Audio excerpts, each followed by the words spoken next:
Bonjour, buenos dias, good morning. It's a very special honor to welcome you to this sub-theme, Improving Governance and Building Capacity, which is focused on forest communication.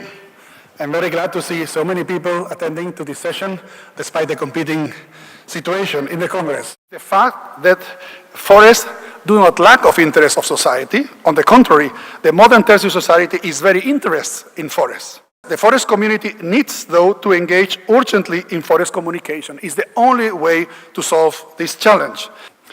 Communication, though, needs to be professional, needs to be strategic, needs to be proactive and solvent in the frame of communication strategies. And for sure, there is a need for coordination, and networks at all scales are crucial. In that sense, FAO took advantage of the experience of a joint network in Europe that has been existing for 20 years and is replicated in all the regions of the world in the past 2 years, regional communication networks that were discussed and very strongly supported in the last Committee on Forestry. I look much forward to this session and all the interaction under the lead of Matt as a star journalist, and I'm sure we will get inspired out of the discussions. Thank you for your attention. So I was in a session yesterday, the plenary session, and the former Swedish Prime Minister, who is a wonderfully wise man, who speaks with the wisdom of forests and of power. And he said in a very slow and deliberate voice, like the ad man from IKEA almost, he said, "We are terrible communicators." That is our biggest problem. We cannot communicate. And that's what we're here to fix in this session, okay? Because if you're going to try and fix this incredibly complex layer cake of government, private investors, public investors, institutions, NGOs, and the people on the ground, and the trees and the forests, you're going to have to talk to each other. And that seems to be not happening to a sufficient extent. So we're going to try and unpeel that particular onion today in a multi-layered program, which will include, at some stage, the Drum Cafe. Drum Cafe, are you still there? Okay, give us a twirl. Woo! Yes! But basically, I am not making use of the full capacity of communication that the glorious World Wide Web has to offer me. But I will introduce you to someone who does. Robert Grace. He is the youngest, the brightest, the newest managing partner of the greatest advertising firm that has ever existed in the Saatchi family. Now, the challenge that communication faces is you've got to go through all that information. You have to sift through it to get to that thing that is meaningful in the first place. And that's what communication is about.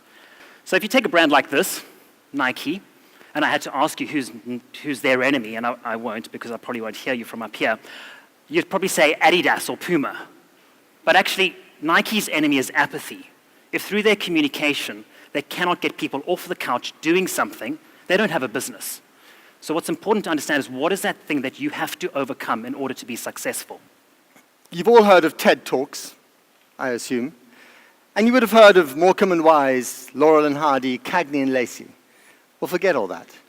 I give you tree talks, and I give you Ingvald and Kai. Our challenge is still that we undervalue and misunderstand communication. By that, what do we mean by communication? Robert, just before, told us that to be effective and successful in communicating, you need to know your enemy.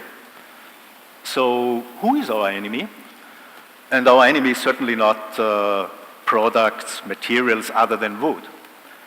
Our enemy is ignorance. And you need a strategic approach. To fail to plan is a plan to fail. Good communication needs to be planned and sustained, and we need everybody involved to be aware of what the messages are and what we need to achieve. Communication is done for a purpose, of course. So you need aims and objectives.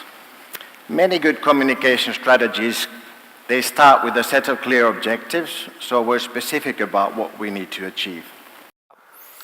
She will give us a presentation on how the forest sector can communicate its key common message, but only if it speaks with one voice. And that one voice for now will be Maria. Please. As Matt just mentioned, when people speak up together, their voices have power. The networks now have over 300 enthusiastic members, mostly professionals from governments and forestry organizations around the world.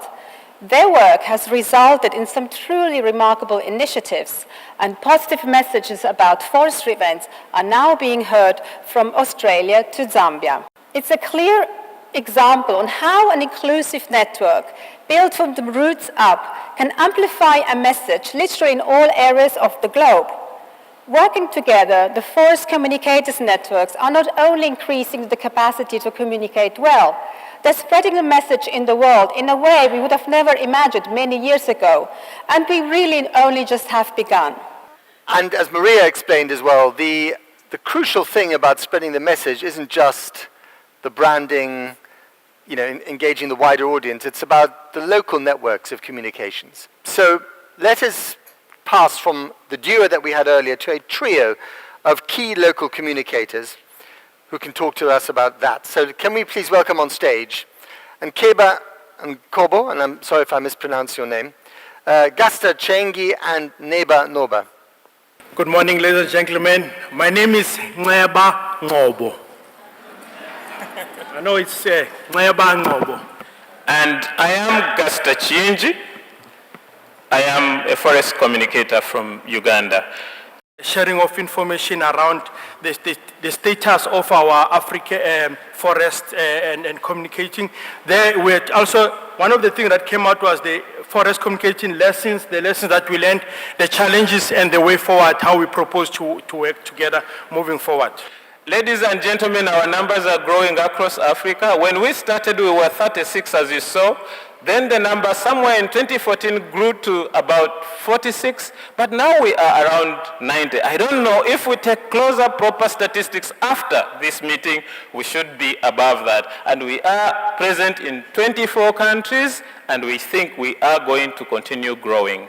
I think it was also very touchy what Maria and the colleagues from the African Forest Communication Network shared, how these networks from the European experience, but not only a passive experience, with the engagement of the key people of Ingvald and Kai and others that have shared with the new networks of the past 4 years that have spread in the world, 300 members. The colleagues from Africa shared the need to provide a voice to the people on the ground. Thank you very much. We are unfortunately at the end of our time, but we still have a surprise.